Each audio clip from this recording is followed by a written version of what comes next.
Hello and welcome to Honestly Twilight. Honestly Twilight. Today we're going to be talking about Midnight Sun, and for those of you who are just finding this video at random and have no idea what Honestly Twilight is, don't worry, you don't have to watch any of the other stuff we've done. You can just watch this video, and if you like it, you can check out the other videos. And if you just think you're really gonna love it, you can go back to the first video. Basically, Honestly Twilight is about us rereading and re-experiencing Twilight after 10 years.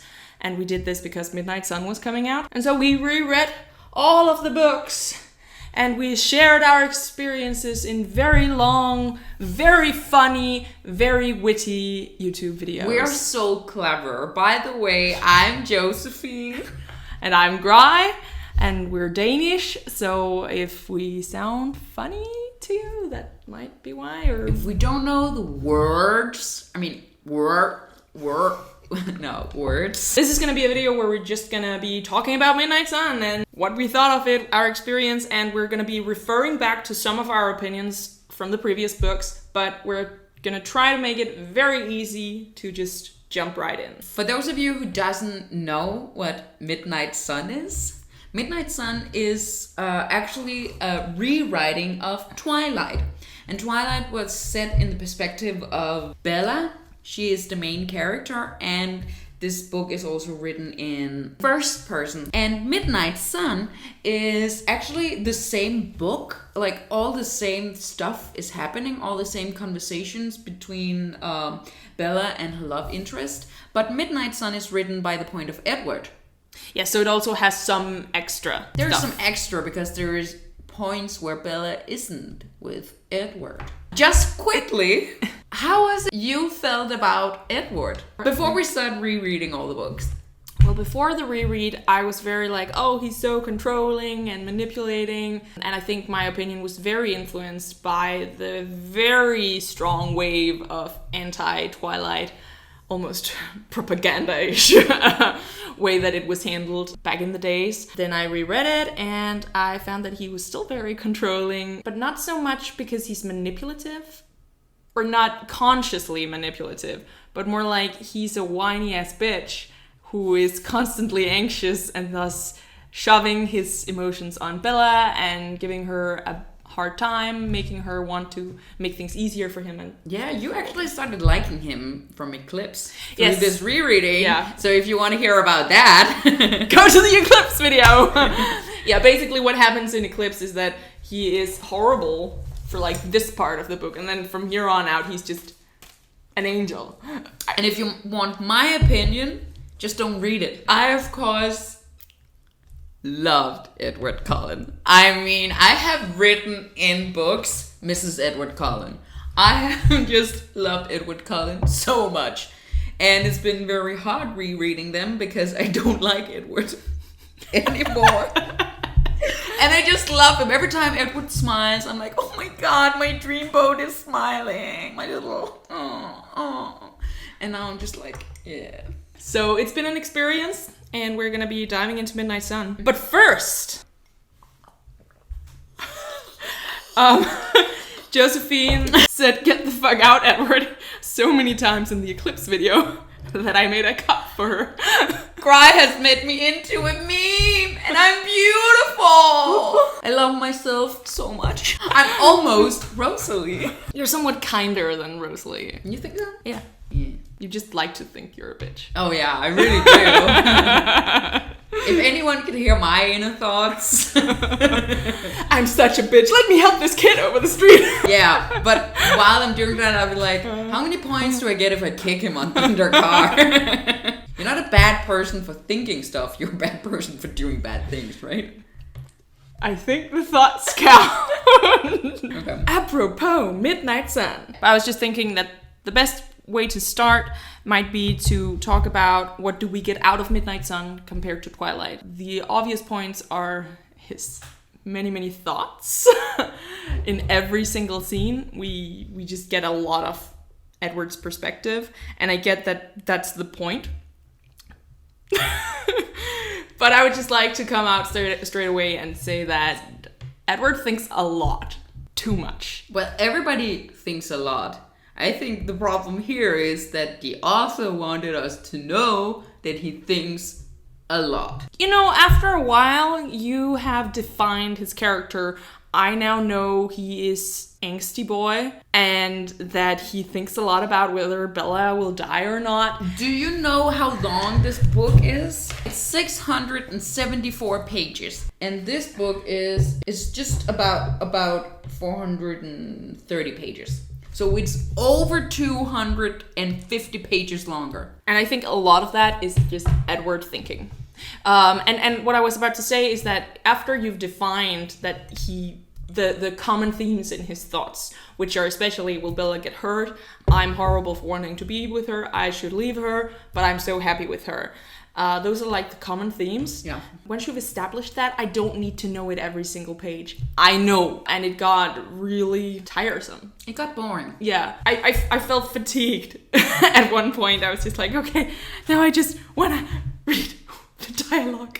Even though I've read the dialogue in Twilight. And I guess maybe she went overboard with it because that's the point of Midnight Sun, right? The point is to add his perspective. What's the point of reading Midnight Sun? The point is to get the Edward's perspective, obviously, to know what goes on in his mind, especially in the well-known scene of him climbing into her room. We're gonna read that aloud. Oh yeah, the stalking scenes. Yeah, the stalking. Yeah. The stalking, and there's also the missing points of Twilight. Yeah. So in Midnight Sun, there is parts where Edward isn't there, he's doing other things, and those...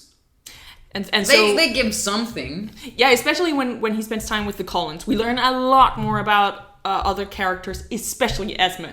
Like, because she goes from nothing to something. Esme is actually a person in this. Yes, exactly. Very exciting, yeah. I actually liked Esme. Because Esme is invisible. Yeah, in all of the other books, yeah. The only point where she has something is in Breaking Dawn, when she gives them the house. Yeah. That's nice.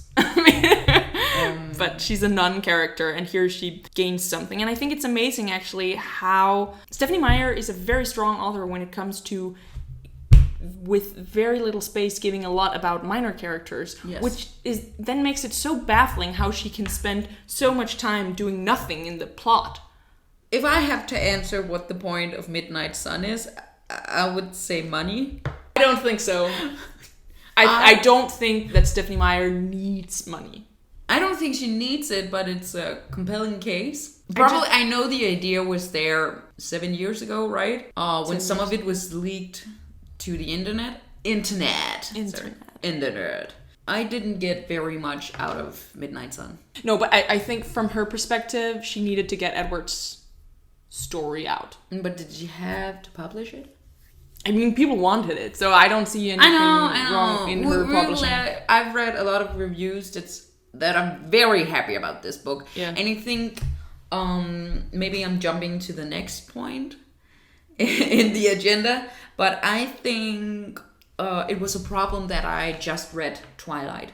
Twilight is still somewhat fresh. It's been 2 months. Yeah. And Midnight Sun didn't... it wasn't filled with new information. And every time something new came up, I was like, oh, okay, here's something new. Some stuff I enjoyed. I think the relationship between Bella and Edward is actually better here than in Twilight. I agree. We're going to talk about that more in depth. There's more about that. But too much was the same and then filled with angst. And it's good. It's just, there's a lot of it. You kind of wish that Edward at some point during this whole series... That's back to actually a point we've talked about a lot in Honestly Twilight, is the lack of people developing because they make an effort to evolve. And instead in Twilight, what happens is that external things force you to change, and the change is instantaneous. And so there's no point in Twilight where Edward is like, I should become less anxious. I should work on my neurotics. No, he just stops being anxious after Bella becomes a vampire. True. In Midnight Sun, he jumps into the angst. I wish we had actually had an extra chapter where we saw him being non-angsty. Yeah, before she comes to the school, maybe? Yeah, because the others are always making hints that he's very cool and suave and very arrogant. He's arrogant and there's nothing that touches him. And that's certainly not the guy that we meet in Midnight Sun. So it would have been very cool to see that guy. We also got the fluff that we wanted, because we talked a lot about how in Twilight every conversation they have is a fight, and everything is constantly so related to the mystery between them and the conflict between them.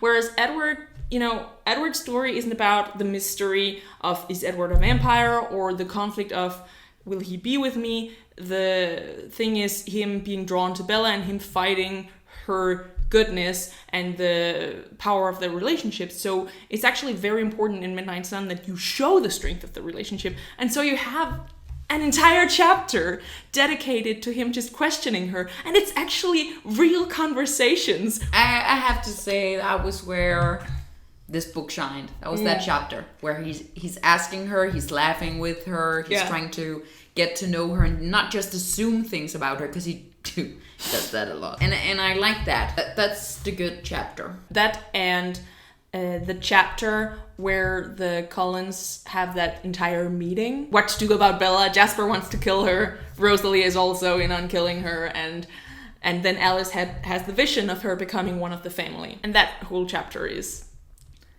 amazing. Okay. Okay, amazing is maybe a strong word. You didn't like it? I mean, I already knew, but like it would be like that. It was so obvious that, because he already said so before, that Jasper wasn't in on it, and he knew that Rosalie probably wasn't either. It was just, there was no discussion. I would have wanted that. We're told a lot that Emmett is he actually is all in for a new family member, human or none. He doesn't care, but he will always side with Rosalie. And I thought that was interesting, because we never get that discussion. Nobody asks at that meeting, what do you want, Emmett? Yeah. Everybody already knows that he will side with Rosalie. And not because he doesn't have the pants-on relationship. I actually don't think that relationship is about that at all. But they support each other that way. And when she feels strongly, he will go with it and try to make her smile.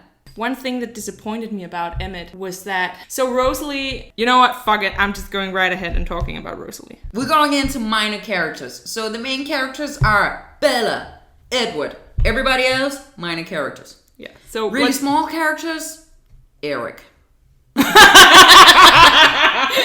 Even less than Mike. And, that sucks. Even less than Mike, I know. Since an important part of Midnight Sun is the additions to the minor characters, let's talk about them. I like what you're saying about Emmett being very supportive of Rosalie, but I also think he really ditches her in this story, because Rosalie is just done so dirty in this book. In some parts, I really like the things that were added. The story of how Edward and Rosalie finally became brother and sister, where she comes back with Emmett, and she and Edward have to leave because of the blood smell. Yeah, because of the blood. And they are by the river, and she wants to go back and see if he survives and stuff. And she and Edward have like this moment where they get each other. And it's very beautiful, and I really like that. And I also like the scene where Edward is like, can you just tolerate Bella's presence? If you don't remember, Rosalie became a vampire because she was raped by multiple men. One of them her fiance, and left for dead. And she was almost dead when Carlisle finds her and changes her. Yeah, so that was just the story about Rosalie. Yeah. And they're bickering a lot. Yeah, if I thought that everything Bella and Edward said was a war in Twilight, I don't know what Rosalie and Edward is. Like atomic bombs just thrown at each other all the time. They're never pleasant. No, the only time they're pleasant is when he comes back to ask her to tolerate Bella, and they have like this nice little moment where she's like, I'll try to tolerate her. Yeah, but it's just an instant, right? It's yeah, right there. But that's why I'm saying it's just to mention the only two parts. Because the whole conversation where he starts saying, I'm sorry, she's just like... But it's just to point out that there are like 2 points in the story where she's done well, and where I for a moment felt like, oh, we're going in a nice direction with Rosalie, we're gonna get to know her better. And then by the end, she's just this giant bitch who just fails her family enormously, and basically Edward disowns her by the end. Which is a very interesting thing to know, that throughout these books, Edward has basically been like, well, Rosalie, you didn't help me with Bella in book 1. I don't care about you anymore. That's basically what he's thinking about. And then she comes back in Breaking Dawn and fights for his child. But for very selfish reasons. But because of that, his wife will die. I just hate how Rosalie just abandons them. And just how Emmett is thinking at one point, well, because he likes Bella, he's thinking she's gonna have to get over that. He just likes her as a sister or something. Yeah. And then I'm just like, why aren't you talking with your 50 times over wife? How many times have you been married? Have you learned to communicate? Could you just ask her and tell her how important it is for you that you accept this human girl into the family? I actually think that that is because of Alice and Edward. Because there's not much need for communication in this family. Alice already knows what will happen when somebody makes a decision, so you don't have to talk with her about anything. Or she has seen the future and she will come to try to dissuade you from that future or that decision. Whilst Edward can hear every thought you have in that instant.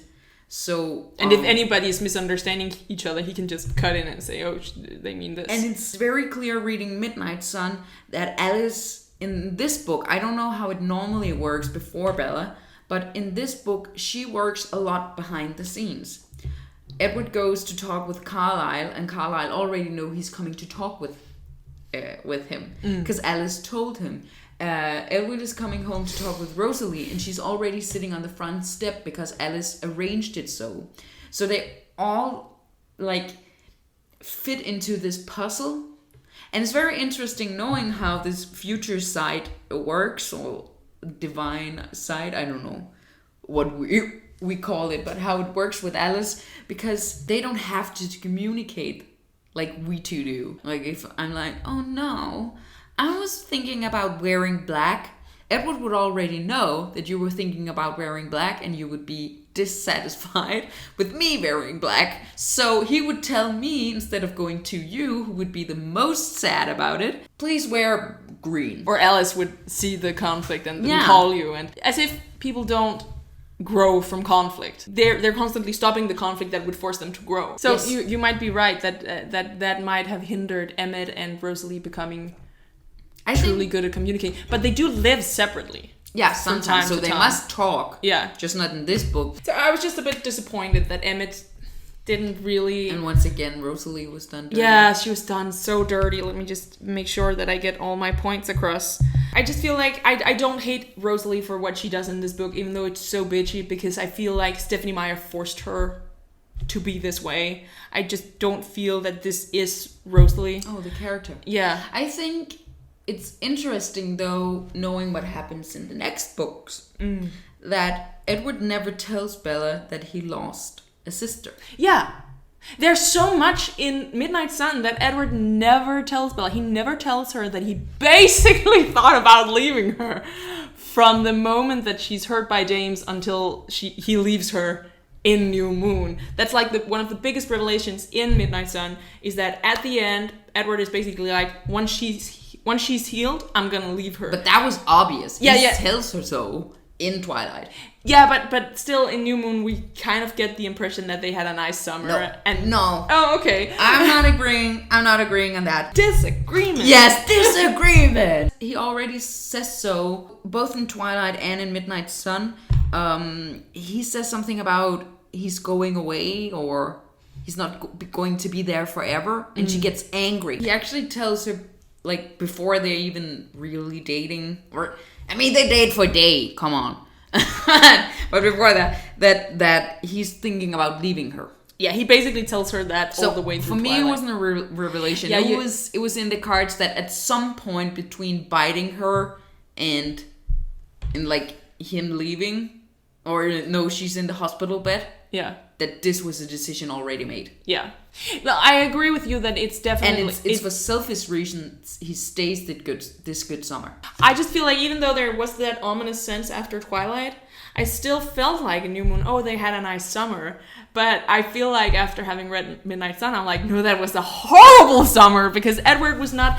Edward is just the master of ruining his own happiness. It just hammered the nail in for me how much Edward is ruining their relationship. Yeah. At that point. You know, Twilight is really about destiny, fate, whatever you want to call it, coming in, knocking on your door, punching you in the face and being like, bitch, this is how it is now. Yeah, and you don't have a choice. He just refuses to accept it. He refuses to respect that Bella has chosen to follow fate. And he destroys things as a consequence. True. And he does acknowledge that in Eclipse, but it pained me to have Midnight Sun end on such a very sad note. But it made sense. It made complete sense, and I mean I had sort of an aha moment, but also a get the fuck out. So we're talking about minor characters, if you didn't know. Now we're talking about Edward. Everything is about Edward in this book, so he's probably gonna pop up time from time. Yeah. But from time to time, sorry. But we were actually talking about Alice already, so maybe we should finish her. I just want to say one thing. So Bella has human friends. Jessica is really on point in Midnight Sun because Edward can read Bella's thoughts, but he wants to see Bella all the time, so he's looking at Bella mainly through Jessica. And Jessica is apparently a bitch. We knew that. But at least there was room for some imagining that she had something good in her.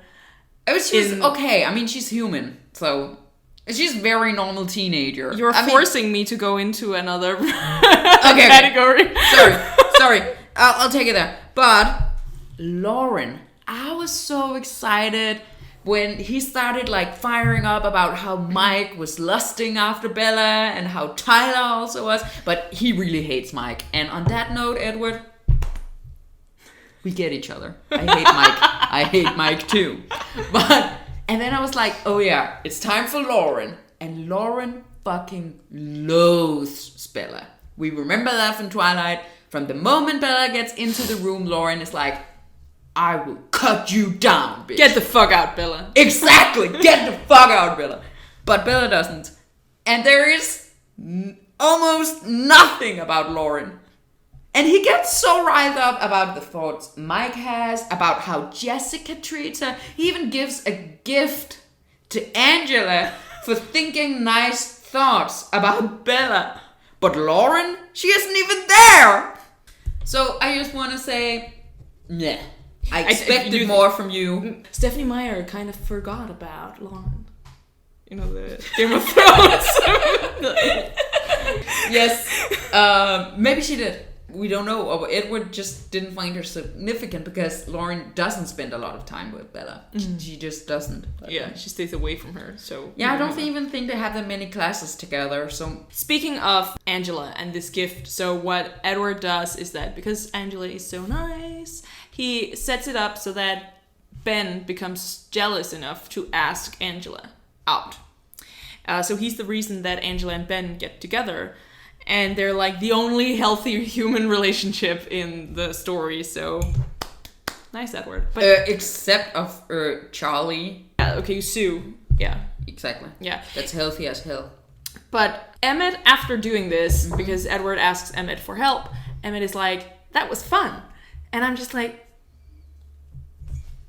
why have you guys never done anything like this before? Why has Edward never felt compelled to help people? He can read their fucking minds. And Jasper, who can feel people's torment, wouldn't he want to create a nice environment? Jasper, who feels so good being in the room of lovesick or love happy, I don't know what you call it, Bella and Edward, that he doesn't want to leave and he wants to spend more time with this human he definitely wants to eat. Why doesn't Jasper create happiness where he is? Yeah.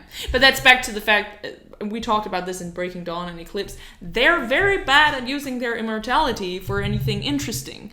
Because you could really do a lot of interesting things, like Alice, Edward, and Jasper combined And also Carlisle could do so much good, but Carlisle is the only one who's putting anything good into the world. He's the only one with the restraint of a 300-year-old vampire not eating humans ever. But Edward has a lot of control as well. And so does Alice. And Emmett even seems to have actually okay control. And Rosalie has badass control. But she doesn't care about others. So but they say they don't. That Carlisle is like better. Yes, but they could still do a lot of good things. Like what they did for Angela and Ben. They could just have done. That was minor, yeah. Yeah, it was minor, but like they could do that in general, and they've just shown no interest in it. And now, and they never do it again. And it's weird because why wouldn't you? Your life is in stasis. But that's so why wouldn't you involve yourself with something dynamic like the human world, especially when you're apparently forced to go to high school, even though you don't have to. They could just live in a house somewhere out in nowhere and not go to high school, but they choose to go to high school. Why? Why not involve yourselves in the lives there? I agree. So the book actually starts with this one first sight. This was the time of day when I most wish I were able to sleep. High school. Or was purgatory the right word? I'm like, you're an immortal being. You boast about having 2 medical degrees. What? Not else. I don't know what he does in his pastime. Because he doesn't tell us. Why go to high school? When you move to a community, you don't have to go to school to stay there for 10 years. I know they say the younger we appear to be, the longer we can be at a place. But they could since they have no desire whatsoever being in the community, except for them being at school and Carlisle being at the hospital. He doesn't go to the theater. There is none in Forks. No, there's probably not one in Forks. They're not going to anything sport-like. They're not in the team spirits. They're not in any, how do you say forening? Union? No, not union. They're not doing anything. Community. Yeah, they're not doing anything in the community at all. Alice would be kick-ass at doing community catwalks. There's a lot of stores that do that. They use people from the community to put on a catwalk, showing off the clothes of that particularly store. She would be amazing at that. She could be a party planner in Forks, and that would be hilarious for her. But they're not doing anything. Esme isn't even working as an architect. No. And I know it's I just want to spend time home with my kids. But clearly not, because she's also spending a lot of time on decorations and stuff. It's a good point you made. Why are they doing this?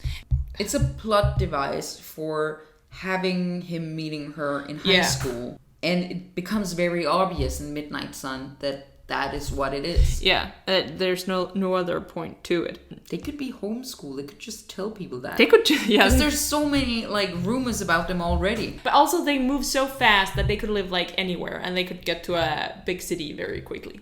Yes. There's no reason for them to go to high school. And why aren't they even, reading a book while you're sitting there? You can't do anything else. It wasn't she in the shower in 20 minutes and he read 164 pages of her book. And it was now one of his favorites, too. And I was like, okay. I actually don't know if I want to read that book. I can't, is it a book she wrote? Just a book Bella likes. It's a real book?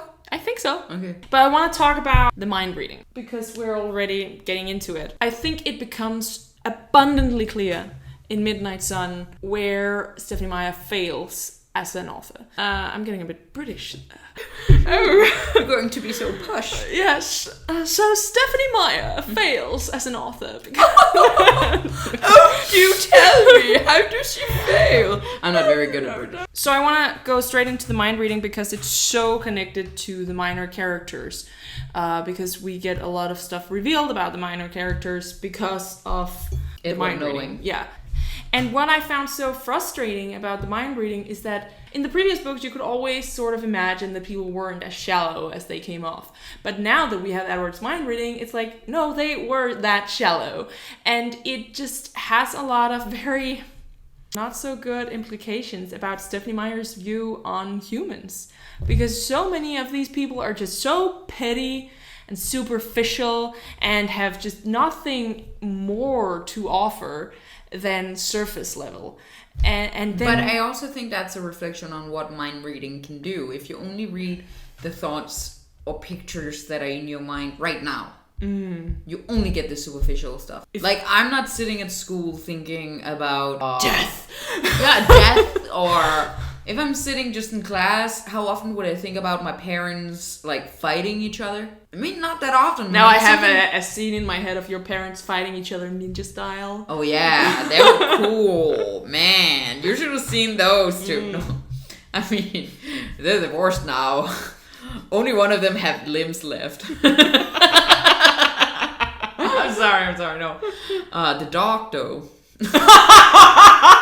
And I know when you're a teenager, everything just, it's there right on the tip of everything. If your friend betrayed you in some way, that would mar the whole day. If your boyfriend broke up with you, that would fill 2 weeks.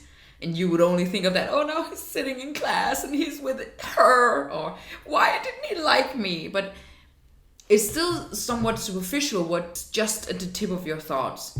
And he could really do something with that. Like, and he does that. We're shown that when Carlisle's try to hide something from him, he will pointedly ask questions at Edward so that Carlisle cannot hide what he actually was thinking. It's not that pointedly written because Edward is supposed to be a good person, but he does do that. It's a good point, but the problem... Yeah, there's problems, so it's the problem is that if we're just assuming that these people could still be deep, Jessica could still be a nice girl underneath it all, yes, then we have to assume that Edward actually is very, very shallow.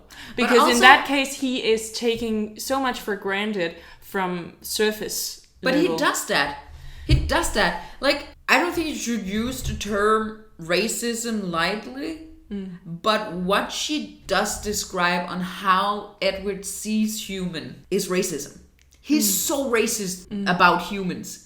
And even when he first sees Bella, he's like, what an unexceptionally normal, like unexceptionally human. Like, he's saying something really mean about her. And he's really like on point about how common and plain nothing she is. And he does that for maybe 150, 200 pages. He's actually calling her the human girl. Oh, he does that for... Oh, thank you for pointing that out. He refers to her as the girl for over half of the book. And it takes such a long time before he starts thinking of her as Bella. And that would be the same if I met you and you would be like the Danish girl. It's like when bad writers put into a book and they're like the Asian. And they're like, in a city. I remember... over 10,000 people. My first story ever. I wanted to not just refer to the characters by like their names. So it was like the blonde and the raven-haired girl. Yeah. And my mom was like, so what, they're just their appearance? Like, she was really pissed off at the way I'd written it.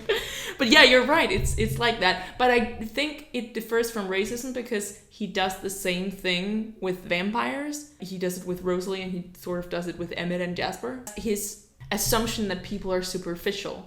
Oh, okay, yeah. Also, but I think it gets another layer for humans because that's all there is. He does love Rosalie despite her being fixated on her appearance. He does love Emmett, though he's only all play. There's the love aspect too. Humans he just disregard. Yeah. And he does that, and we learn that from Midnight Sun, that he does that from the start. As soon as he becomes a vampire, humans are just sheeps walking the street. Like, if you go into a field full of sheep, you would be like, oh yeah, there's sheep. And that's how he feels about humans. That's my point about what does this say about Stephenie Meyer?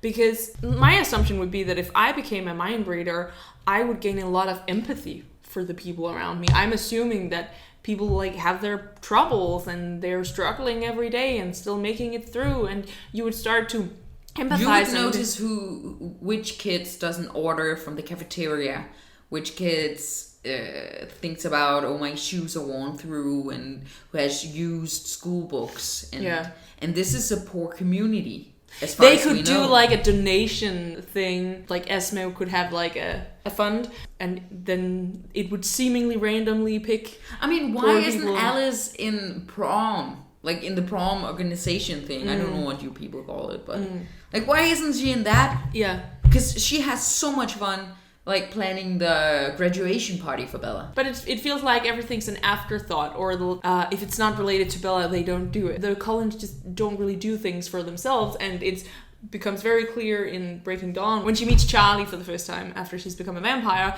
and then at the end of the day, people are kind of like just doing whatever they usually do, and we see Rosalie and Emmett building like this huge house of cards. And I remember thinking then, what do they actually do? And why don't they do more than they already do? Why doesn't Alice become a designer?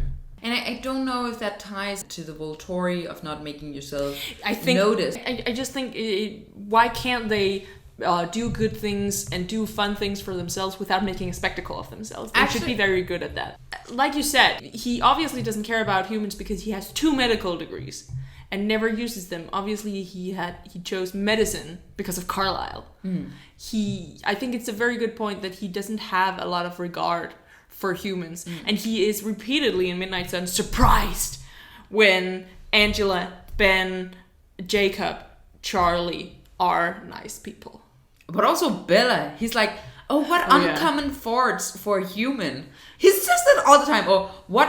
Why isn't she normal? And I'm like, Bella is every teen girl in the fucking world. And that is why Twilight is a nice book. Because everybody feels the way Bella does. And he's like, oh, she's so uncommon. She's so good and pure. And it made me feel so... But isn't this the way... He puts her up on a pedestal. Isn't that the way every girl in wants theory to wants, be treated? Yeah. Wants to be I know. viewed? I know. But I just really wanted him to get Twilight and read her mind and see that she's not good and pure. I mean, Bella is a good enough person. Bella's fucking fun in Twilight, and there's none of that in Midnight Sun. She's definitely willing to sacrifice herself. So in that way, she's a good person. I'm sorry. Yeah, but in Midnight Sun, we are told that she's very... like, she helps people, and she's selfless, and she listens to...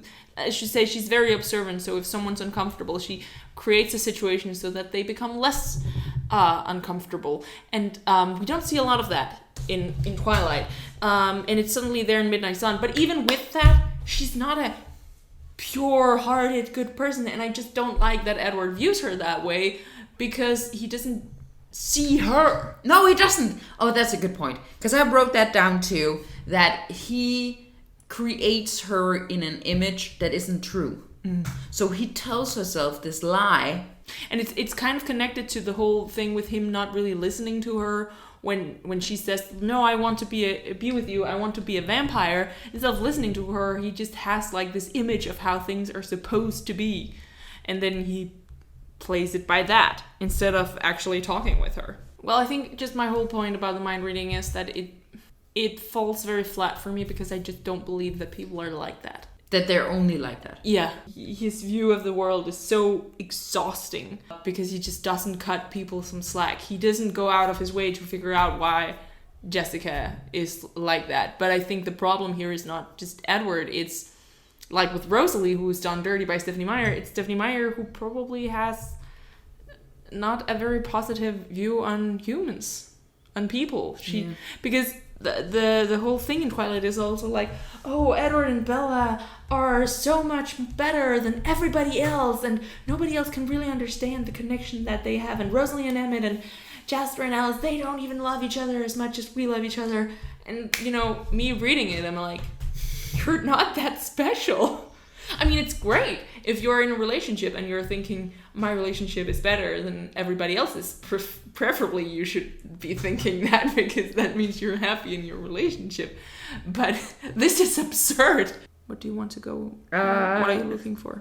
What are you looking for? So I wrote fuck Renee, but I was not... No, I just want to say about the mind reading, I thought there would be more. I thought there would be more into the mind reading, but it's not that big of a deal in Midnight Sun. I'm sorry to say. If you were expecting, like me, there would be more insight, there's not. He's tuning a lot into one specific thought, and his whole family doesn't reveal that much through their thoughts, and they direct their thoughts as speak to Edward. So I don't think it's actually mind reading, it's more like mind talking. An interesting thing, though, that we didn't talk about with mind reading is that he can read Charlie's thoughts. Yeah, let's talk about Charlie and Renee. Because let's talk about Charlie. Who loves Charlie? Who hates Renee? So what we find out here is that Charlie apparently has a very muffled mind. So Edward can't actually tell exactly what Charlie is thinking. He more gets the gist of it. Can we talk about how weird it is that Edward is tuned into what the town thinks about the Cullens just to test the water if there's something fishy going on, if they need to move on. That's why Edward needs to stay, that he just can't leave them when he tries to get away from Bella. He has never noticed the chief of police in Forks has a wobbled mind. How fucking weird is that? That's a plot hole. That is a plot hole. But it's also a plot hole that he has never told Bella that Charlie has a special mind. Yeah, because he makes Bella seem like she's special. And now in Midnight Sun, we are told that it's inherited. Charlie and Renee both have strange minds. Charlie is muffled. Renee is super amplified. So that Edward almost feels like she's talking aloud. And also she basically projects her thoughts and feelings over to other people and basically forces them to comply to her wishes. Yeah, she's almost like a Jasper, but screaming. Yeah. Less subtle. and apparently their mix makes Bella, who is just... But he talks about when he first thinks about Charlie that it would be interesting to have met Charlie's parents, Bella's grandparents, to see if there was any trait in them of this muffled mind. So he must obviously think that it's inherited. That's safe to assume when you have two people in the same family who have weird minds. Yeah. But the weird thing just is he never mentions it to Bella.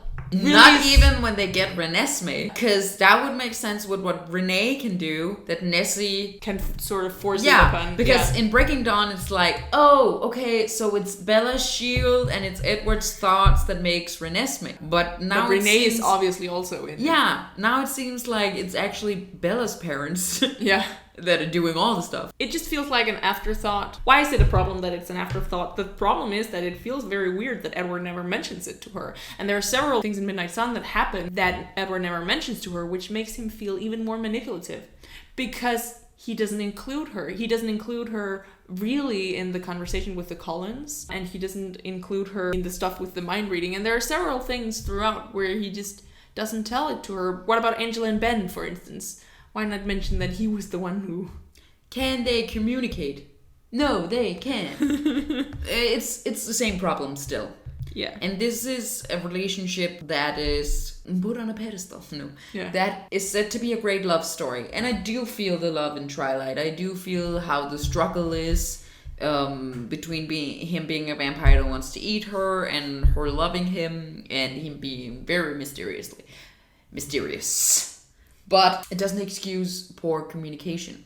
And they have every option of communicating. He can read everybody's thoughts, but what he does instead is assume. And that's what he's doing about Renee when they're talking together. We already know that, but they're talking about why Bella is in Forks. And she's saying that her mom has married Phil. Have I heard of him? I ran through the rosters of professional ball players in my head, wondering which Phil was hers. Probably not. He doesn't play well. Another smile. Strictly minor league. He moves around a lot. The rosters in my head shifted instantly, and I tabulated a list of possibilities in less than a second. At the same time, I was imagining the new scenario. And your mother sent you here so that she could travel with him, I said. Making assumptions seemed to get more information out of her than questions did. It worked again. Her chin jutted out and her expression was suddenly stubborn. So he makes assumptions also about her mom. And I feel like he's judging her mom of being somewhat lustful. She would rather be with her new husband than with her child. And that's what he does about a lot of humans. But I feel like what he's doing there is more provoking Bella. He does that too. He's purposefully misreading because that will force Bella to tell the truth. He does that too, but he's also shifting the narrative about why Bella is here. Assuming that her mom doesn't want to be with her. We all know that's the case because Renee is the fucking worst. But do you want to add anything about Renee? I told you so. I actually look forward to the ending with the hospital where he meets Renee, and I was surprised about her having a gift, but she's just awful, yo. It's almost worse that she has that gift because I'm not sure whether the gift works on Bella. Probably because not. Because Bella has a shield against those kinds of things, right? But maybe because they're blood related, it still works. Sort of like with Renesmee, who still works against Bella. But how terrible to be forcing your daughter basically to follow you around and do all of these things with you. And I feel like Bella has been compelled to do a lot of things with Renee that she wouldn't naturally have wanted to do. Yes. And just how bad of a person Renee is because she's just become so complacent. But neither Renee or Bella know that Renee has a gift. So I will say that for her. She doesn't know that she has forced that feeling on her. She does know, because we explain when Bella and Edward has the good chapter, that Renee doesn't like to be tied down. Renee doesn't want a dog because she can't imagine how it would be that she has to be at her house all the time. And Bella says, I think it was enough that she had me. And again, it shows insight that Bella knows this about Renee, that she was an anchor in Renee's life. And now with Phil, she's fulfilling her dream. Pun not intending. But she is fulfilling her dream of traveling around, not being tied down, probably not have to work or just work where she is, and always be ready to pull up the tent. Is that a metaphor in English? I don't know. Okay, it's now. I wasn't surprised. Renee was still fucking awful. And I think it was just amplified. I still don't get why she leaves. Her daughter just wakes up and she's like, I'm going out. Because the milk is getting bad. It's been there for a month, so it has to go now. She just make plans with Phil. That's all she did. She made plans with Phil. And then she's like, okay, yeah, honey, I didn't expect you waking up today, so I'm going out. Phil can't respect that my daughter who almost died just woke up and I want to... My daughter who actually moved to the other end of the country so we could be together all the time woke up and he doesn't understand that. So bye. So there was nothing new. Well, I was interested in that part because I didn't know. But with the mind reading, it was still bad. As you mentioned earlier...